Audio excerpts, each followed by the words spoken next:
찬송가 263장 찬양을 드리시고 수요일을 시작하겠습니다. 이 세상 험하고 나 피곤 약하다. 263장 263장입니다.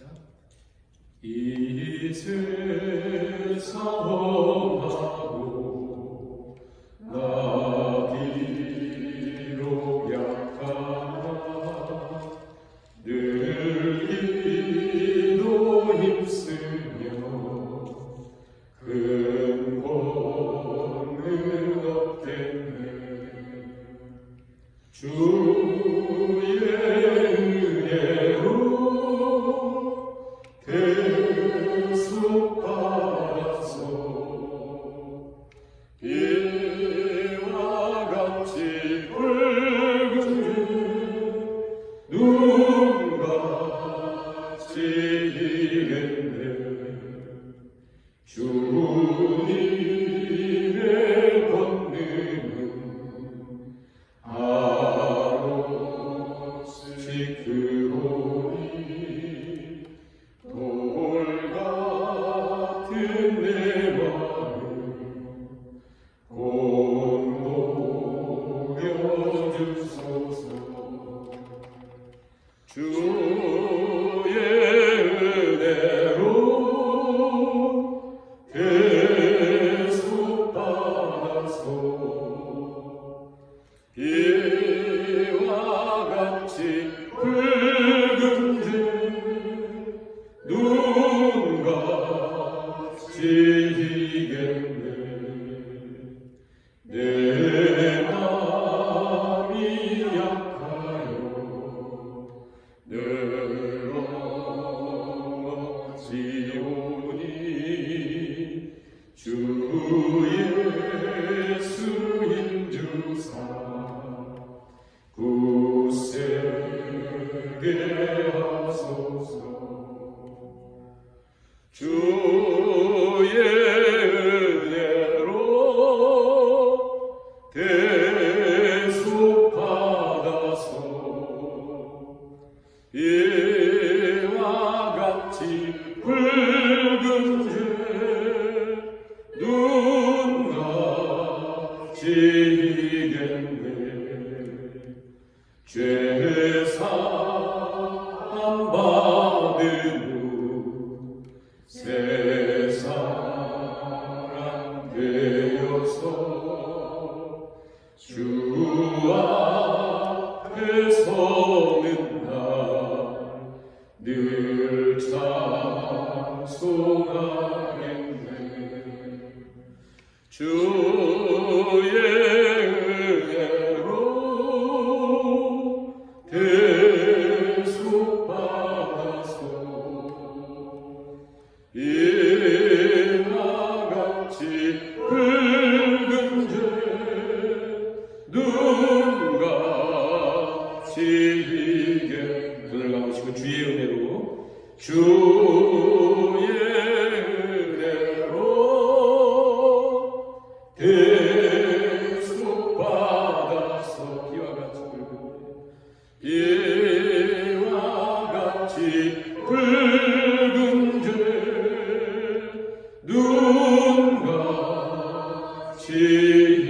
이겠네.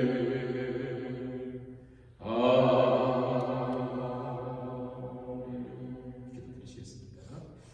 사랑하는 하나님, 오늘 이 저녁에 우리 하나님을 사모하며 주 앞에 주의 자녀들이 엎드렸습니다. 여호와 하나님께서는 마음이 가난하고 통회하며 하나님 말씀에 떠는 자를 돌보시리라 말씀하신 것처럼 하나님, 오늘도 우리가 하나님 앞에 겸손한 마음으로 엎드려서 주께서 은혜와 긍휼을 덧입혀 주시고 에스골 골짜기의 마른 뼈들이 하나님 말씀으로 대응됐을 때에 이거덕거리고 움직이고 힘을 얻는 것처럼 오늘 우리 속에 우리 하나님을 찬양하며 경배하며 말씀 앞에 우리 자신이 다시 한번 아름답게 또 복되게 세워지게 이 시간이 될 수 있도록 성산의 하나님께 친히 이 자리에 함께 하시고 우리 모두를 은총 덧입혀 주시기를 간절히 바라오며 예수님의 이름으로 기도하옵나이다. 아멘. 찬송가 438장 그리고 445장 314장 이렇게 딱 막아놓으세요. 438, 445, 314장 이렇게 찬양을 드리시고 김영희 집사님 드리시겠습니다. 438장 먼저 찬양을 내 영혼이 은총 입어 중한죄지 얻고 보니 슬픔 많은 이 세상로 천국으로 와도다. 할렐루야 찬양하세. 내 모든 죄 사함받고 주 예수와 동행하니 그 어디나 하늘나라. 주의 얼굴 뵙기 전에 멀리 해도 하늘나라. 내 마음속에 이루어지니 날로 날로 가깝도다. 할렐루야 찬양하세. 내 모든 죄 사함받고 주 예수와 동행하니 그 어디나 하늘나라. 높은 산이 거친 들이 조망이나 궁궐이나 내 주 예수 모신 곳이 그 어디나 하늘나라. 할렐루야 찬양하세. 내 모든 죄 사함받고 주 예수와 동행하니 그 어디나 하늘.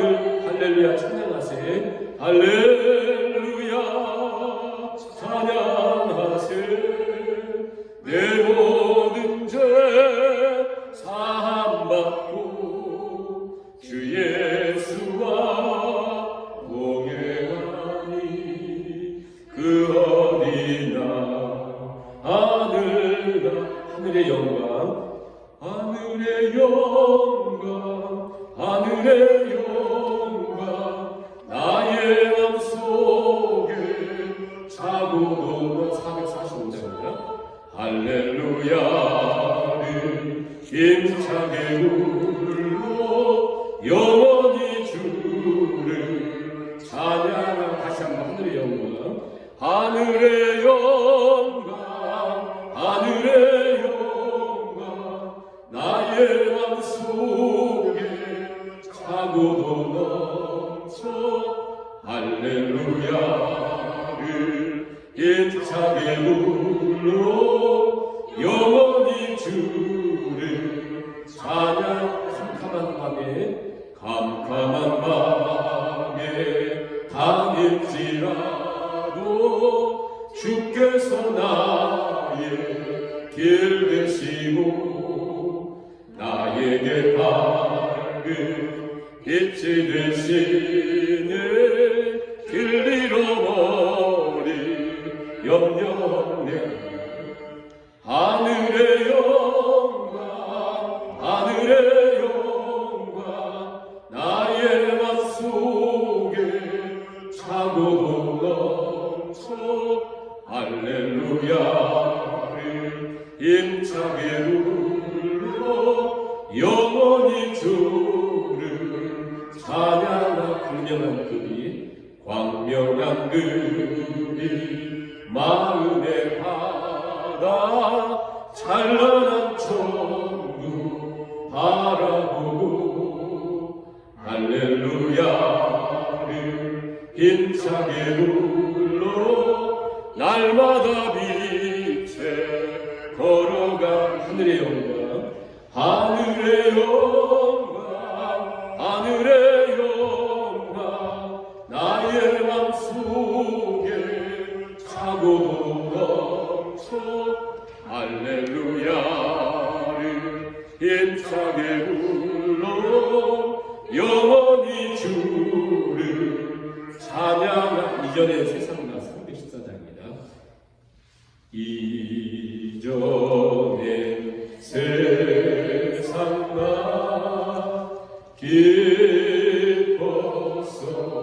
기뻤어도 지금 내 기쁨은 지금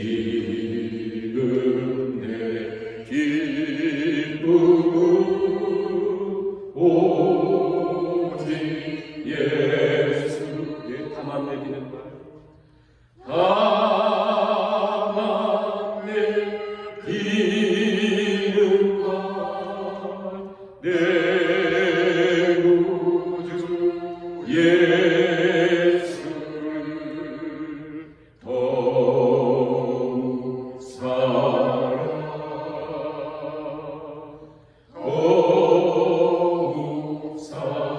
이 세상 떠날 때 찬양하고 이 세상 떠날 때 찬양하고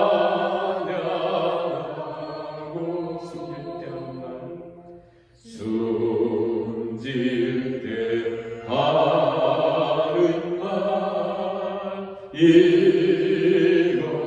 이것이 다만 내기는 말 다만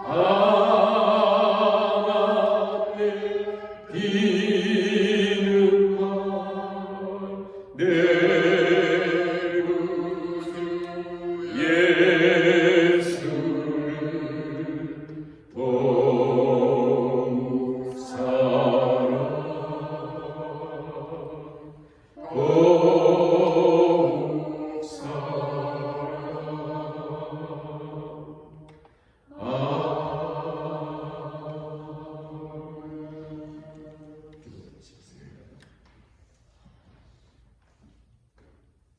더욱 우리로 은혜의 언약을 다하신 하나님,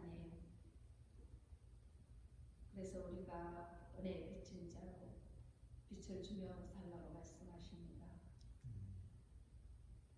우리가 삶 가운데서 말씀과 찬양과 기도를 가지고 예배를 나올 때 하나님을 경배함으로 인하여 영적 질서가 사라지고 하나님의 섭리를 깨달아 삶의 지혜와 능력이 있게 하옵소서. 오늘 말씀을 듣습니다. 스스로를 돌아보게 하시고 나 자신은 마음을 허락하셔서 겸비한 심령을 얻게 하기를 간구하며 우리를 자에서 구원하신 예수 그리스도의 이름으로 기도드립니다. 하나님 말씀 사무엘상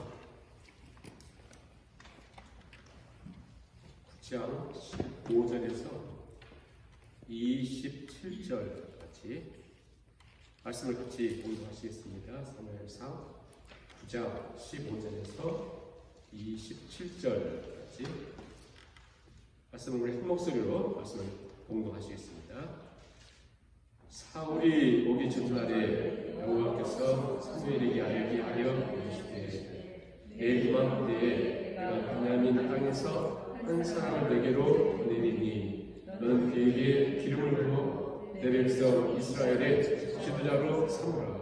그가 내 백성을 블레셋 사람들의 손에서 구원하리라. 내 백성의 부르짖음이 내게 3날 되었으므로 내가 그들을 돌보아노라 하셨더니 사무엘이 사울을 볼 때에 여호와께서 그에게 이르시되 보라 이는 내가 내게 말한 사람이니 네가 내 백성을 다스리리라 하시니라. 사울이 서운한 사무엘에게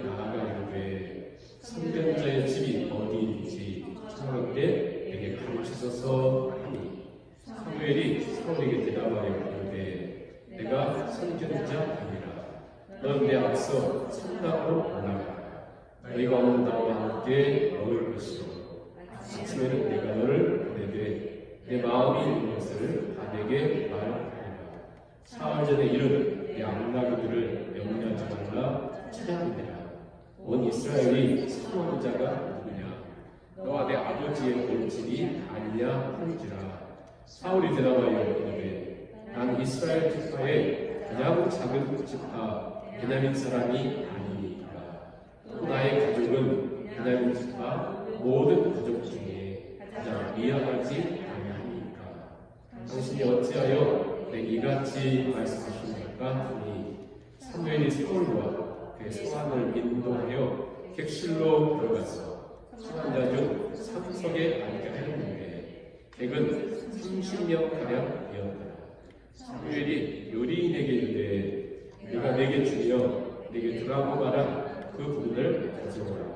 요리인이 넓적다리와 그것에 붙은 것을 가져다가 사울 앞에 놓는지라. 사무엘이 이르되 호라이는 구웠던 것이니 내 앞에 놓고 먹으라. 내가 백성을 찾을 때부터 너를 위하여 이것을 두고 이때를 기다리게 하였느니라. 그날에 사울이 사무엘과 함께 먹으니라. 그들이 성당에서 내려 성읍에 들어가서는 사무엘이 사울과 함께 제국에서 가보하고 그들이 일찍 일어날새 동틀 때쯤이라. 사무엘이 지붕에서 사울을 불러이르되 일어나라 내가 너를 보내리라 하매 사울이 일어나고 그 두 사람 사울과 사무엘이 함께 밖으로 나가서 성읍 끝에 이르매 사무엘이 사울에게 이르되 사환에게 우리를 앞서게 하라 하니라.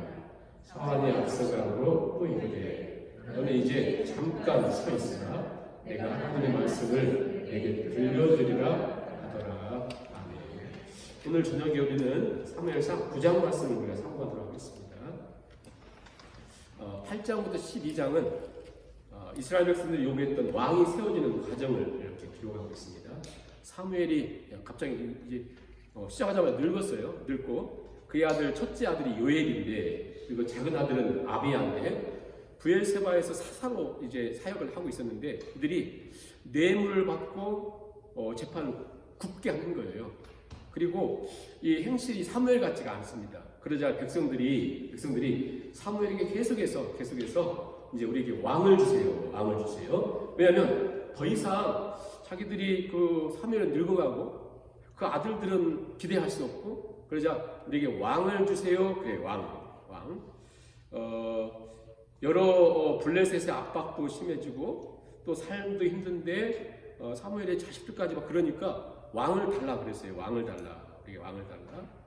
이제 여기에 이제 중요한 문제가 있어요. 왜냐하면 실은 9장 내용은 그냥 겉으로 볼 때는 아무것도 아닌 것처럼 내용이 되어 있지만 그 왕정 즉 왕이 세워지는 이 과정이 굉장히 중요한 의미들이 있어요. 우리 신앙 생활하는데 뭐랄까요? 어떻게 보면 어렵고 어떻게 보면 우리 안에 저 깊은 내면에 있는 뭔가를 이 말씀이요 이렇게 생각나게 합니다. 깨달아지게 하는 거예요. 이 말씀을 잘 한번 생각하면서 왕을 구하는 백성들 왕을 달라 그래요. 8장에 특히 막 강하게 요구하잖아요. 9장에는 그래서 그 왕으로 사울이 등장하고 10장 1절에 보면 기름 붓고 10장 마지막쯤 가서는 이제 제비 뽑아가지고 3번이나 제비 뽑았는데 사울이 뽑혀서 왕으로 세우죠. 그리고 11장에는 암몬과의 전쟁을 통해서 사울이 왕으로 딱 등극하게 되는 이 과정을 기록하고 있거든요. 근데 중요한 건 뭐냐면 이 백성들이 8장에서 왕을 자꾸 요구하자 사무엘이 너무너무 괴로워하는 거예요. 사무엘이 괴로워요. 왜 그랬을까요? 사무엘은 이 왕정이 무엇인가 알았기 때문에. 그래서 이 골방에 들어가서 막 괴로워하면서 하나님께 기도를 해요. 하나님, 그들이 이스라엘 백성들이 저를 버렸습니다. 왕을 달래요. 하나님 음성이 있어요. 너를 버린 게 아니라 저들이 나를 버렸다. 너 버린 게 아니라 나를 버렸다. 그래요, 하나님이. 그러면서 뭐라고 말씀을 덧붙이시냐면 이들은 애굽에서 이끌어온 날부터 광야에서 가나안 땅에서 지금 이 시간까지 그들은 나를 거부하며 살았다. 여러분 생각해 보세요. 저들은 나름대로 하나님 잘 섬겼다고 생각을 했잖아요. 근데 하나님은 저들은 애굽에서 출애굽할 때부터 나를 거부하며 살았대요. 근데 하나님은 완전 안 먹고 놔뒀었습니다. 제가 이 말씀을 이렇게 생각해보니 어떤 생각이 드냐면, 우리 아이에게도 이제 그런 얘기를 했는데, 뭐냐면, 그 하나님 이스라엘 백성들에게도 우리 에스겔서에 그러잖아요. 그냥 이 뼈가 마른 상태에 오랫동안 있었다고 하잖아요. 이게 그들은 나름대로 신앙생활을 해왔고, 성전 가서 제사도 드리고 신앙생활을 했잖아요. 그런데 오랫동안 그들은 마른 뼈로 있었다. 이렇게 생각을 해보면서 계속 한 주 동안 생각하면 어떤 생각이 드냐면, 아니, 그러면, 막 제가 젊은 날 막 잘난 차면서 막 복음 전하면서 막 정신없이 다닐 때, 그때 난 살아있었을까? 그때 내가 가장 하나님을 잘 안다고 생각하고, 처음 한다고 하고, 뭐 별합을 하고 있었을 때, 막 소년원 다니면서 막 미친 사람처럼 복음 전하고 했을 때, 나는 진짜 살아있었을까? 혹시 그때도 난 내가 착각하며 살았지, 내가 영적으로 문제가 있었던 것은 아닐까? 이런 생각이 들더라고요. 자, 하나님 이스라엘 백성들에게도 왕을 요구하니까 사무엘이 막 괴로워하니까 아니야, 나를 버린 거야. 그들은 지금만이 아니라 이전부터 그랬어. 한번 생각해 보세요. 언제 그랬는지. 한 예로 사사기 한 8장쯤에 보면 기드온이 등장하잖아요. 기드온이 아무런 뭐 칼 한 번 쓴 적이 없이 엄청난 승리를 거두잖아요. 뭐 저 항아리 깨부수고 횃불 켜고 이러면서 대승을 거두잖아요. 승리하고 오니까 기도는 300 용사, 뭐 용사는 아니잖아요. 근데 승리하고 돌아오니까 백성들이 막 다 모여가지고 뭐라고 소리를 지르냐면, 자 보세요, 마치 예수님이 임금 삼으려고 했던 것과 똑같습니다. 요한복음 6장인 것처럼. 자, 막 승리하고 오니까 아니 이분 세워놓으면 자기도 살 것 같잖아요. 그래서 막 그들 앞에 막 무릎을 꿇고 백성들이 손을 들고 기도한테 그럽니다. 당신들 아들들과 그들의 손주들까지 해가지고 우리를 계속해서 왕되어서 다스려 주세요. 그랬더니 이게요, 구약성경에 굉장히 유명한 말입니다. 중요한 말입니다. 기도원이 뭐라고 그들이 얘기하냐면, 나와 내 아들들과 내 손주들은 절대 너희들 왕이 되지 않을 것이다. 될 수도 없다. 너희의 왕은 영원히, 너희의 왕은 전능하신 여호와 하나님만 너희의 왕이시다. 네? 하나님만 왕이시다. 이게 굉장히 중요한 말씀이에요. 제가 이따 조금 더 설명해 드릴게요. 왜 이게 중요한 말씀이냐면, 구약성경뿐 아니라 신약성경, 오늘 우리에게 너무 중요한 말씀이거든요. 그러면 하나님 왜 왕정을 세우셨을까? 왜 사울을 세우고 다윗을 세우고 왜 왕정을 세웠을까라고 하는 것은 우리가 깊은 고민을 해봐야 될 내용이에요. 자, 오늘 사울만 조금 연구하면 그걸 이제 생각해 볼 수가 있는데요. 자, 계속 연구하자.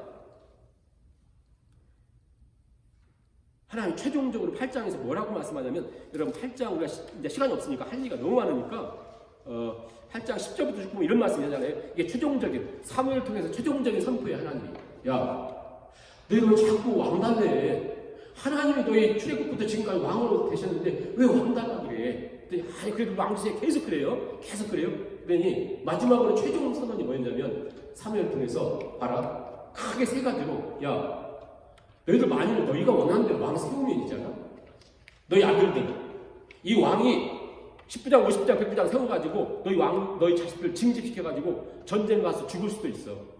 그리고 너희 딸들 데려다가 향유 만드는 거, 요리하는 거, 떡 굽는 거 이런 거 시키다가 고생만 하다 죽을 수도 있다.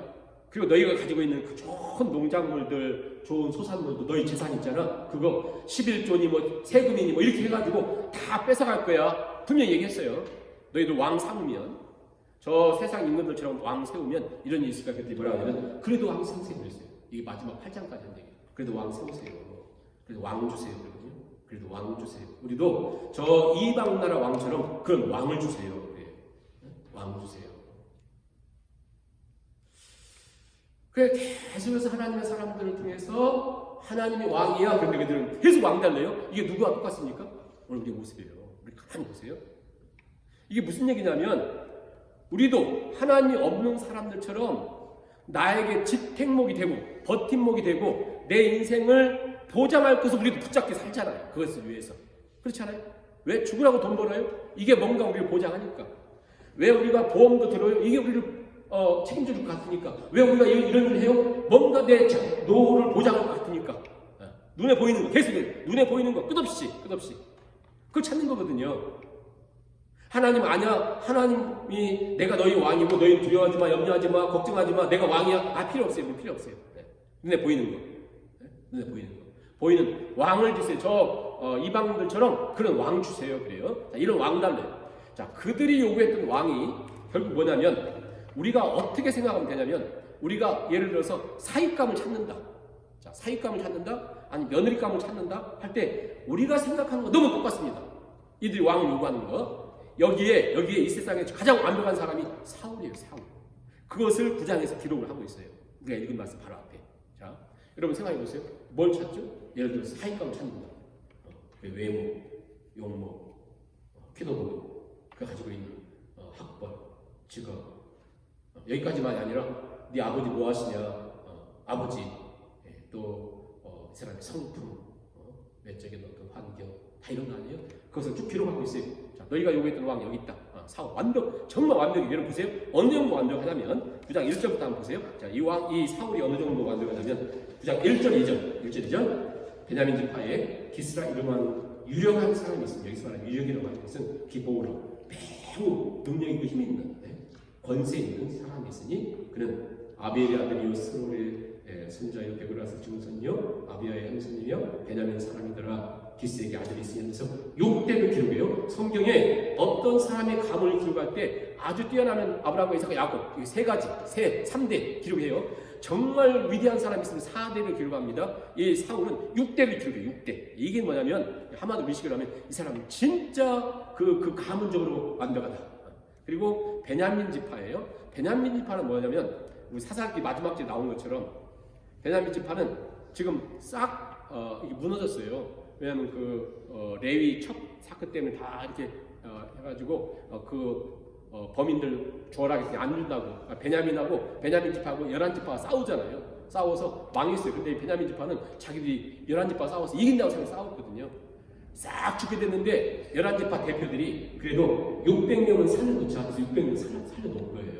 이 사람들은 일단 숫자는 적지만 매우 용감했던 사람들이거든요. 그 베냐민 지파 가운데 아주 유력한 아버지 기스 댁에 있으면서 그러니까 가문이 굉장히 월등합니다. 그리고 아버지가 유력하다는 돈이 굉장히 많은 갑부예요. 한마디로 사울의 그 배경은 그 가문은 굉장히 힘이 있고 돈이 있고 권세가 있던 가문이다. 우리 식으로 얘기하면 막 법조인 무슨 어마어마한 이런 사람이에요. 그러면 사울은 어떤 사람이냐? 2절에 기스에게 아들이 있으니 그 이름이 사울이에요. 준수한 소년이다. 준수한 소년이란 토브라고 합니다. 사람을 토브 아름답다 이런 말 쓴 경우는요. 성경 몇 명 없어요. 에스더 또 여자 중에서 리브가 이렇게 또 라헬 이렇게밖에 없어요. 거의. 그런데 남자 소년은 사울에게 이렇게 토브하다 이게 정말 아름답다라고 하는 것은 뭐냐면 진짜 완벽할 정도로 비율과 모든 게 완벽해요. 겉으로도. 그리고 이스라엘 자손 중에 그보다 더 준수한 자가 없다. 미스터 코리아예요. 완전 키는 얼마나 키는 모든 백성보다 어깨 이만큼 많아요. 그러니까 아마 우리 시간에 1m 한 90은 돼요. 최소한 1m 90 되고 완벽하고 비율과 그리고 모든 것이 완벽해요. 어깨는 크고. 그러니까 지금 사울장 얘기해요. 왜? 백성들이 왕을 요구했으니까 그들이 요구했던 것대로 그대로. 더 중요한 건 뭐냐면 사울이라고 하는 이름의 뜻이 뭐냐면 구하여 얻은 자다 이런 뜻이에요. 백성들이 구한 대로 얻은 사람이다. 구하여 얻은 자 이게 사울이에요. 이게 사울의 외적인 거 가문과 모든 거 완벽하죠. 성품을 보세요. 얼마나 더 완벽한지 성품이 3절부터 나옵니다. 사울의 아버지 기스가 암나기들을 잃고 나기들을 잃었어요. 자, 보통 지금 이 사람 보통 가문이 아니라 엄청난 갑부인데 나기를 잃었어요. 나기들 그 당시 굉장히 중요한 그 재산이거든요. 근데 잃었을 때 보통 절반 정도의 부자라면 그냥 보통 부자라면 찾고 막 찾지만 그 당시 최고 갑부가 이거 나기들 잃었을 때 어떻게 합니까? 이건 노예들 시키는 거죠. 종들 시키는 거죠. 그런데 사울한테 사환을 붙여서 같이 찾아냈더니 사울이 봐요. 두말 하지도 않고 그 아들 사울에게 있는데 너 사환과 함께 가서 찾아냈더니요. 얼마나 이 사울이 쫓아다니냐면 아버지한테 한마디도 안 하고 그 부잣집 아들이 사절 보시면 그 에브라임 산지 살사 땅 두루 다녀보았으나 찾지 못하고 물론 성경이 지금 굉장히 뭔가를 하고 싶은 말이 있어요. 찾지 못했다. 사알림 땅을 두루 다녀보았으나 그것은 없었다. 그리고 베냐민 사람의 땅을 두루 다녀보았으나 찾지 못했다. 하면서 찾지 못했다, 없었다, 찾지 못했다. 이 계속해서 찾지 못했다가 막 계속 찾아요. 찾는데 3일 동안 찾아요. 그러니까 아버지가 한번 시킨 거면 아무튼 3일 동안 찾아다녀요. 엄청나죠? 3일 동안 찾아요. 그리고 못 찾았대요. 그러니까 뭔가 그 세상의 왕인데 엄청난 왕이 될 건데 그의 한계는 그 나귀도 못 찾는. 그런 아무튼 열심히 찾으려고 했어요. 성경에 뭔가 3번 강조하는 것은 뭔가 중요한 얘기를 하고 있는데 아무튼 그것만 얘기도 아무튼 나세니까 아무튼 그렇게 찾아다녀요. 그러다가 5절 보세요.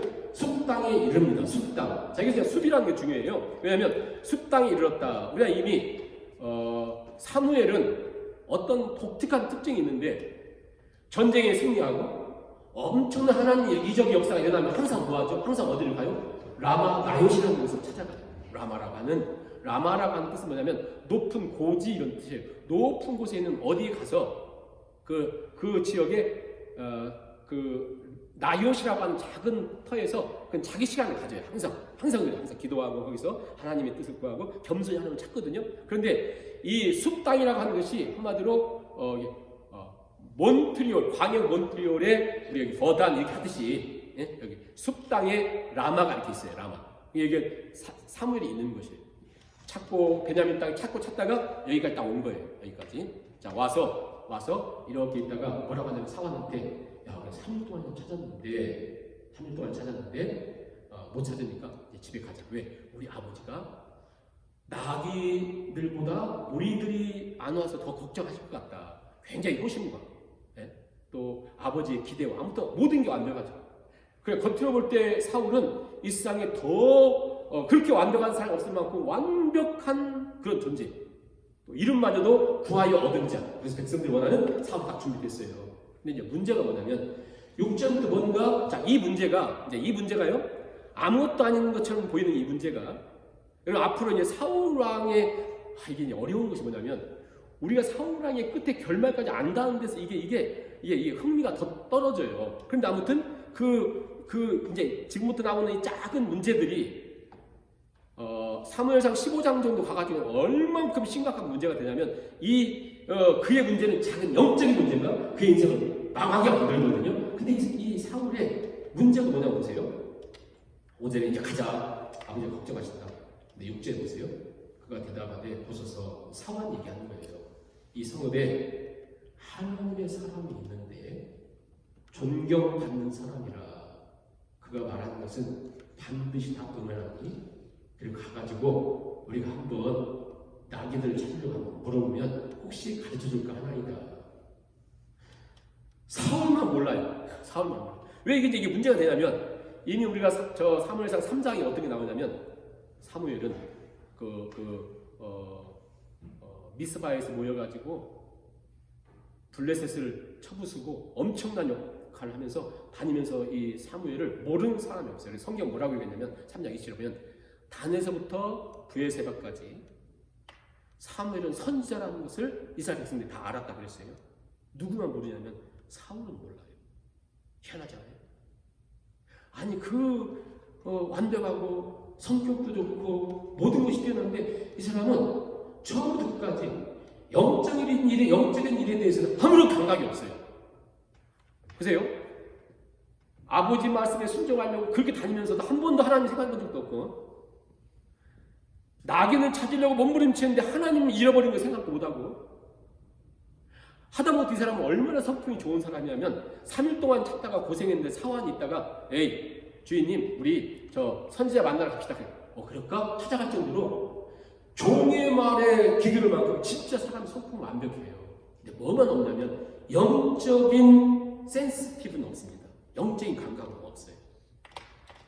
그래서 그 한 얘기가 뭐냐면 그래? 그럼 그 선견자 만나려면 우리 맨손으로 못 가고 돈이 좀 있어야 되는데 그때 사환이 있다가 나 은세겔에 4분의 1 정도 있어요. 4분의 1. 보통 신학자들이 그런 계산도 하지만 아마 어떤 사람은 한 세겔은 그 당시 이런 돈이 없었거든요. 그러니까 아마 한 달 월급이 한 세겔 정도 되지 않았어요. 그런데 아무튼 정확하지 않아요. 아무튼 그 정도 된다면 아마 일주일 이 노예들 이 종들 일주일 월급 정도 되지 않을까? 아무튼 그런 거 가지고 이제 찾아갑니다. 그런데 보세요.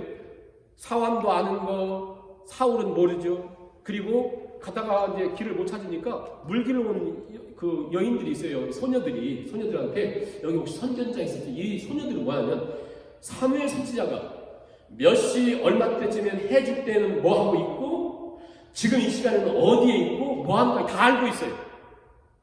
사울만 모르고 있는 것을 기억하고 있어요. 사울은 아무런 영적인 감각이 없어요. 죽을 때까지 그는 자기 그 왕위에 대한 생각은 있는데 겸손도 하고 사람이 여러 가지 뛰어난 것도 있지만 하나도 영적인 게 관심이 없어요. 이게 왜 문제가 되냐면 어떤 상황이 이르면 영적인 감각이 없어요. 이게 심각한 문제가 돼서 결국 사울이 망하고 나라가 유복하게 되잖아요. 오늘 우리가 관심 갖는 거 보세요. 허대만 멀쩡하면, 그 사람도 돈만 있으면, 그 사람 뭐만 있으면, 이게 우리의 관심이잖아요. 그런데 이제 문제가 뭐냐면 어떤 상황이 이르면 사울이 그의 본심이 딱 드러나는 것처럼 진짜 겸손했거든요. 막 왕사물고도 숨고, 그리고 10장에서 이렇게 자기 기름 부었는데 그 중에 어떤 비류, 즉 어떤 다른 사람들이 저 왕도 아니야 이런 사람이 있었거든요. 그래서 사람들이 있다가 저 어떻게 할까요? 그랬더니 사울이 있다가 놔두세요 이렇게 해요. 11장에 막 전쟁 암몬에서 이긴 다음에 사람들이 딱 사울을 보자마자 당신 반대했던 사람 다 죽입시다 오늘. 그래요. 사울이 있다가 아니다 오늘은 그런 일 하는 것이 아니다. 이럴 정도로 사람이 성품도 좋고 진짜 괜찮아요. 근데 뭐만 하면 영적인 감각이 없습니다. 그래서 이제 찾아가서 만나서 있었던 일이 이제 오늘 말씀 각각 14절 보세요. 그들이 성읍을 올라가서 그리로 들어갈 때 사무엘이 마침 산다운을 왔다 하면서 딱 이게 마주쳐요. 이렇게 딱 마주쳐요.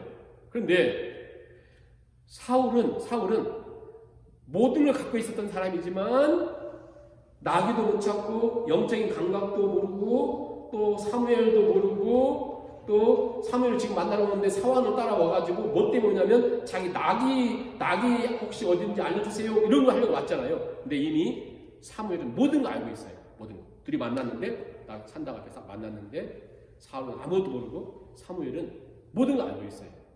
보세요. 이 사람이 이제 이스라엘 다스릴 왕이 될 텐데 아무것도 모르는 이 사람이 왕이 될 텐데 허우적 멀쩡한 이 사람이 막 사람 앞에서 하고 전쟁도 이기고 엄청날 텐데 문제는 뭐냐면 영적으로 아무것도 모르잖아요. 아무것도 모르잖아요. 이게 문제가 왜 되냐면 결국 성경 전체 내용을 보세요. 성경의 내용은 아마도 구약, 신약, 약속이잖아요. 언약, 커비넌트, 약속인데 이 약속의 언약의 핵심이 뭐냐면 저 출애굽 해가지고 신에 사는 약속했던 것처럼 나는 너희 하나님이고 너희는 내 백성이야. 이게 언약의 핵심이면서 나는 너희 하나님이야. 너희는 내 백성. 이게 뭐냐면 하나님만 우리의 왕이시다. 결국 이게 성경이 얘기하려고 하는 핵심이에요. 하나님만이 우리의 왕이시다. 하나님이 나의 왕이시다. 근데 자꾸 우리는 다른 걸 왕삼으로 하잖아요. 그런데 드디어 지금 백성들이 하도 요구하니까 사울이라고 하는 왕이 이제 등극하려고 하는데 보니까 이 사람은 영적인 일에 하나님 왕이라고 하는 거 전혀 상관이 없이 그들이 요구했던 모든 거 완벽하지만 하나님은 전혀 모르는 상태에 있어요.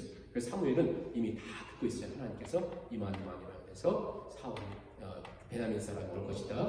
집합 올 것이다. 그 사람을 왕으로 세워라. 하나님 그러셔요. 그래가지고는 오늘 말씀 15절 보세요. 알려주시잖아요. 사울이 오기 전날에 여호와께서 사무엘이 알게 하려 사울이 아무것도 모르는데 사무엘이 다 알게 했습니다. 내일 이맘때 내가 베냐민 땅에서 한 사람을 너한테 보낼 텐데 너 그에게 자기 잘 보세요. 중요한 말씀 여기있습니다. 너 그에게 기름을 부어 내 백성 이스라엘의 지도자로 삼으라. 그가 내 백성을 블레셋 사람들 손에서 구원하리라. 내 백성의 부르짖음이 내게 상관이 없다. 그러니까 하나님이 왜 그토록 왕 세우는 걸 싫어했음에도 불구하고 왕을 허락하시나? 이게 이제 하나님의 뜻은 아니에요. 하나님 정말 왕 세우는 거 싫어하셨어요. 그런데 하도 백성들이 요구하니까 하나님이 주셔요. 시편에서도 하도 사람들이 원해서 하나님 줬는데 축복을 받았는데 영혼은 파리해졌다 그렇잖아요. 그런 것처럼 하도 요구하니까 하나님이 왕은 주시는데 문제는 뭐냐면 하나님께서 그토록 싫어하는 그 왕권을 이들이 요구했음에도 불구하고 하나님은 하나님의 끝없는 사랑인데요. 오늘 16절 보세요. 내 백성을 블레셋에서 내 백성을 그들이 부르짖고 있으니 내 백성 하나님 계속 내버리냐 16, 17절 내 백성 그래요. 모든 이스라엘 백성들을 하나님 버렸어도 하나님은 끝없는 마음은 내 백성이라 합니다. 오늘 우리 자신이 봐도 얼마나 형편없어요. 얼마나 형편없어요. 영적으로도 그렇고 하나님 찾는 것도 그렇고 마치 저 이스라엘 백성들이 하나님 앞에 왕 주세요, 사무엘에게 왕 주세요 했던 것처럼 우리 삶이 그렇지 않아요. 그러면 우리 같으면 그냥 버려버리시든지 새로 만들든지 새로운 역사를 그냥 하든지 할 텐데 하나님 뭐예요? 절대 놓지 않아요. 내 백성이에요. 내 백성. 하나님 이전에도 우리를 뭐라고 부르세요? 내 백성. 네? 내 백성. 그래서 우리가 참 하나님 왕으로 이렇게 모시며 살아가니 얼마나 영광인가. 근데 우리는 그렇게 못하잖아요. 계속해서 하나님 내 백성, 내 백성, 내 백성. 그러시면서 여기에 처음 사울을 왕으로 그들이 하도 요구하니까 주시면서 갖는 하나님의 성품과 하나님의 멀리 내다보는 그 하나님의 섭리를 보게 돼요. 그래서 뭐냐면 그를 베냐민 땅에서 사람을 보냈는데 그 사람에게 기름을 부어서 내 백성 구원하게 하라. 이게요 예수님이라는 뜻이거든요. 자, 기름을 붓는다는 것은 영어는 the anointed one, 그리고 헬라어는 크리스토스. 그래서 기름 부음 받은 자. 히브리어는 메시아. 이 기름 붓는다. 그리고 내 백성을 구원한다. 예수님 구원하는 거잖아요. 그러니까 자, 사울이 그 일을 해야 되는데 기름 부음 받고 내 백성을 구원해야 될 사람인데 지금 겸손히 그가 꼭 그걸 이룰 사람처럼 보이잖아요. 우리 너무나 결과를 아니까 너무나 힘든 것 같아요. 그가 실패하잖아요. 하나님은 이 왕정 그렇게 싫어하시는 것에도 불구하고 이 왕권을 허락하시면서 하나님 또 뭘 계획하시냐면 자, 여기 첫 번째 너희들이 원하는 왕이 있다. 그런데 하나님은 둘째 왕을 준비하세요. 첫째 아담 그는 실패하잖아요. 아담이. 하나님 둘째 아담, 사도 바울 로마서에 설명했던 것처럼 둘째 아담이신 우리를 살리신 예수 그리스도를 준비하시잖아요. 첫째 아담, 둘째 아담. 첫째 아담 라인에 다 망하고 둘째 아담이신 예수 그리스도를 통해서 우리를 구원하시는 첫째 왕 사울. 이미 사람들이 너무나 폐악하니까 눈에 보이는 왕을 찾을까 봐서 너희도 제발 구하지 마. 근데 이미 신명기서에서 너희가 세운 왕은 뭘 세 가지 없애래요. 세상 왕처럼 말 많이 두지 말고 여자 많이 두지 말고 은금 많이 두지 말아라. 그리고 오직 베스메스로 가던 암소가 좌우로 치우치지 않고 갔던 것처럼 율법책을 등사하여 곁에 두고 그 말씀을 좌우로 치우치지 않고 가야 된다. 이게 이 왕이 해야 될 하나님 나라의 왕이 해야 될 그것을 이 말씀했는데 사울은 그러지 못하잖아요. 근데 이제 제가 여기 말까지 생각하면서 어떤 생각이 드냐면 이게 결국은 사울을 생각해 보세요. 그가 왕 될 준비를 했어요? 왕 되려고 여기까지 왔습니까? 그가 왕에 대한 생각도 해본 적도 없고 그런데 너무나 완벽한 그에게 사람들이 요구했던 대로 왕을 세워주네. 그 모든 걸 그 나도 잃어버리고 못 찾고 실패하고 잃어버리고 하는 것 같은데 하나님 이걸 통해서 선견자 저 사무엘을 만나게 하시고 왕이 되게 하셔요. 그리고 사람들이 안 받아주니까 11장에 보면 암몬을 일으켜서 암몬을 물리치시는데 하나님 그에게 성령으로 막 기름 부으셔가지고 사무엘이 가자 저들을 우리가 놔두면 안 되냐 해가지고 그냥 싹 물리쳐버려요. 그러니까 그러자 사람들이 와 우리 왕이다 그래요.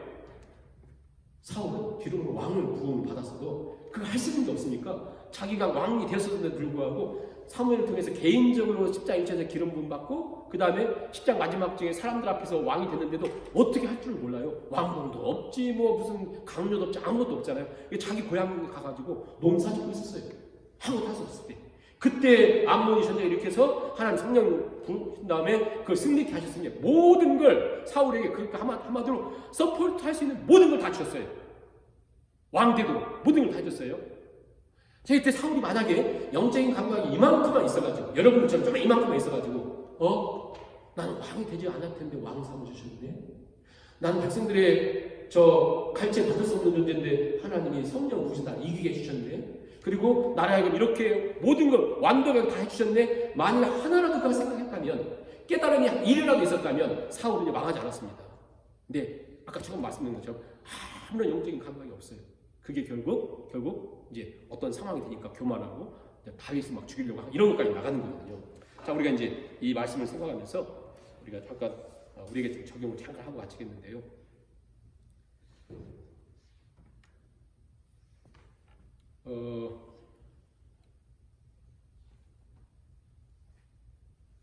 왜 이 구장이 중요하냐면 그가 지금은 이제 막 겸손도 하고 또 자기는 막 이랬다고 했지만 그래서 왕으로 세움도 받고 사람들 앞에 겸손도 하고 사람들이 막 이렇게 했지만 문제는 그 영혼의 기쁨 속에 뭔가 없어요. 영적인 감각이 없었잖아요. 하나님 참견이 없었잖아요. 그러자 진짜 중요한 상황이 딱 되니까 그가 오히려 나를 망하게 하고 자기 주위에 있는 사람들을 망하게 하는 그런 곳에 갔거든요.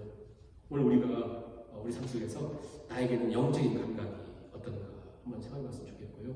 그리고 이렇게 아무런 계획이 없는 사울에게도 하나님 놀라운 계획을 가지신 것처럼 하나님 자녀인 저와 여러분에게 우리는 때로 왕을 요구하는 것처럼 살기도 하고 또 폐역하기도 하지만 하나님은 저와 여러분을 향한 놀라운 계획을 갖고 계셔서 우리가 폭풍 가운데 있어도 사막에 버려져 있어도 또 어떤 어려운 상황이 있어도 우리 하나님 절대 여러분을 버리지 않으신다는 사실을 꼭 우리가 기억하시면서 중요한 것은 하나님 나에게 이 모든 것을 주셨다.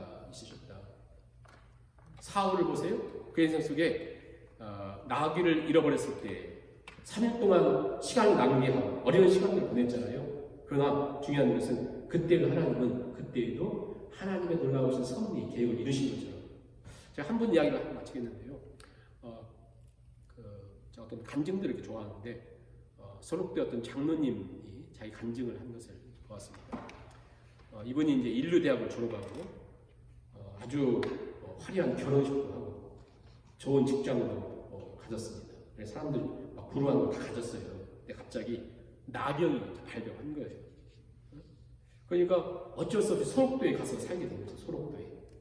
그러면서 그곳에 시간을 보내면서 결국 자신이 나병에 걸리지 않았으면 그러니까 뭐 돈도 잃어버리고 자기 뭐 화려했던 커리어도 잃어버리고 다 잃어버렸잖아요. 근데 이번 얘기가 나병에 걸리지 않았더라면 자기는 절대 겸손을 배울 수 없었고 감사를 해본 적도 없고 그 다음에 예수님을 만날 수가 없었다.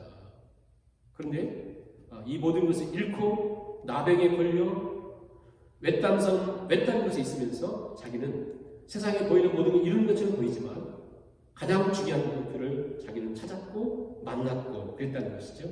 오늘 사울도 그랬습니다.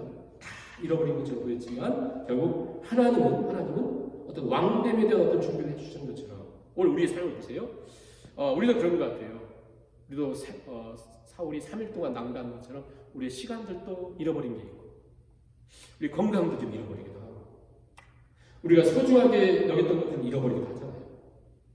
그 잃어버린 것만 생각하면 마음도 아프고 괴롭고 하기도 해요.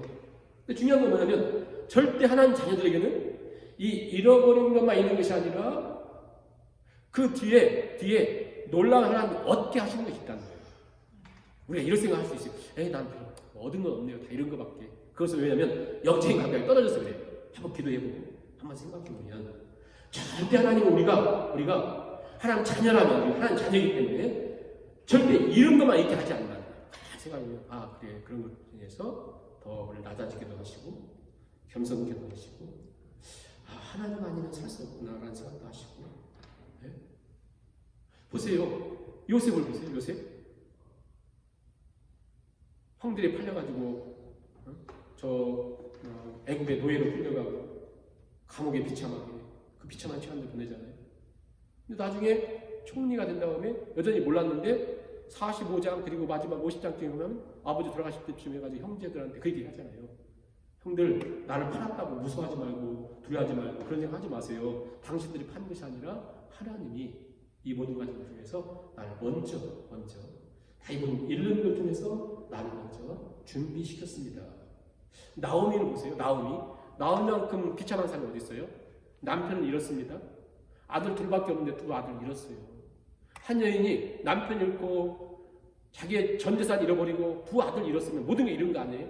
그런데 누구를 얻게 되냐면 이방 여인인데 룻을 얻어요. 룻을 얻고 그 룻을 통해서 아들을 낳았을 때, 오벳을 낳았을 때, 그 다음에 이세, 그 다음에 다윗이잖아요.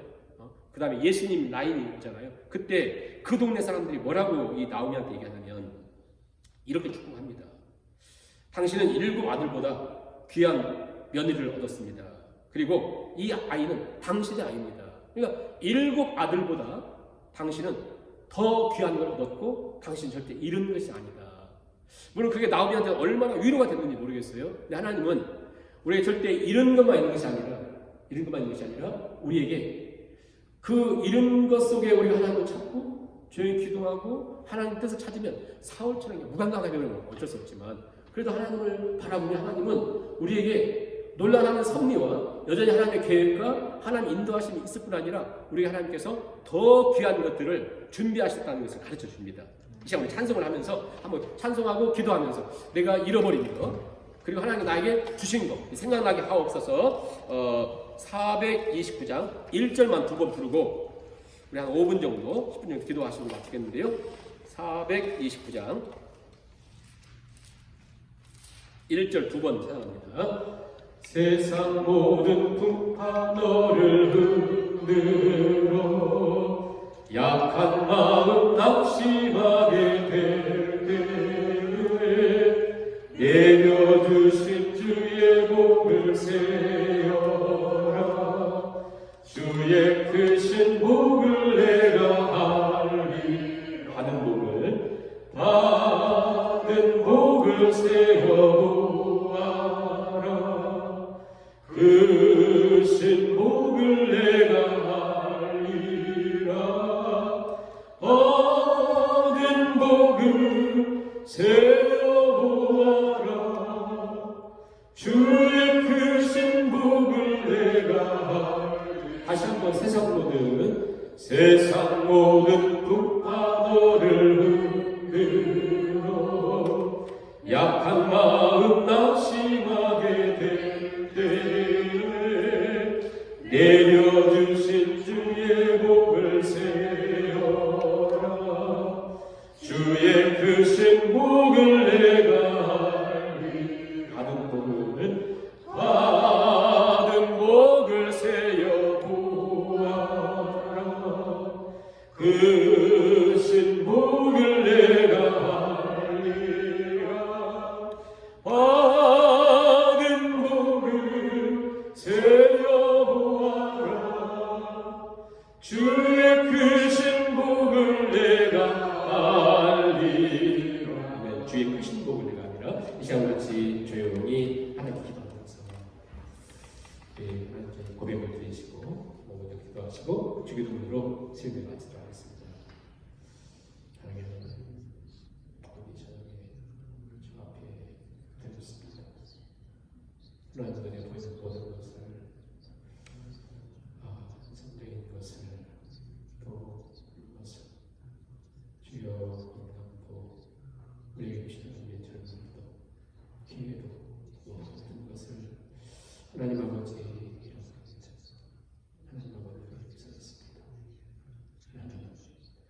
하나님 아버지 그를 통해서 하나님의 자녀들에게 하나님께서 이른 것만 아니라 하나님 놀라우신 왕정을 통해서 하나님은 영을 왕을 예비하신 것 같이 하나님과 강하시게 하나님께서 또 회복의 역사와 구원의 역사를 예비하신 것 같이 첫째 왕의 실패와 무너짐 앞에 하나님 또 다른 구원의 역사와 새로운 왕을 예비하신 것 같이 우리 인생에 1막이 무너져도 우리 인생의 2막이 무너져도 하나님 삶의 3막이 무너져도 하나님 절대 하나님 놓지 않으시고 포기하지 않으시고 내 백성이라고 말씀하시고 오늘도 저희에게 말씀하시는 것 하나님 아버지 이런 것에 아버지를 놓쳐버리는 것에 마음이 빼앗기지 않게 하시고 다시 한번 그 속에 되어있는 하나님의 성령과 하나님 일하시고 그러하시는 것을 아버지 깨달아지게 원합니다. 성령과 그것을 가져가시고 하나님 아버지 영적인 감당 영적인 은혜가 없었기에 오히려 그것을 하나님 아버지 지금부터 저기 하나님 아버지 우리 하나님의 세워주신 아버지 하나님께서 새로 가시면서 하나님 아버지 예비하시고 세우시고 하나님의 도성에 세우시고 주여 아버지 하나님 심령이 가라 아버지 하나님 하나님 은혜 앞에 주께서 아버지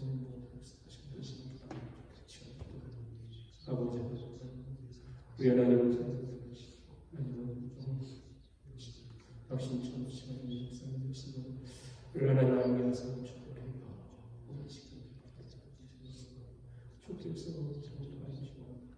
하나님 아버지 아버지 우리에게 이제는 내가 그렇게서 모시고 아버지 하나님 시간 기도하고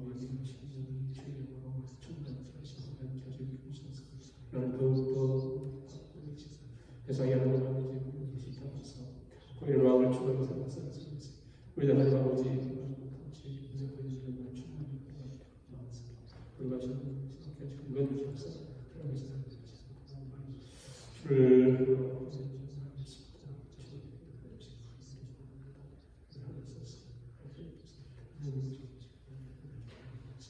우리 하나님께서 주의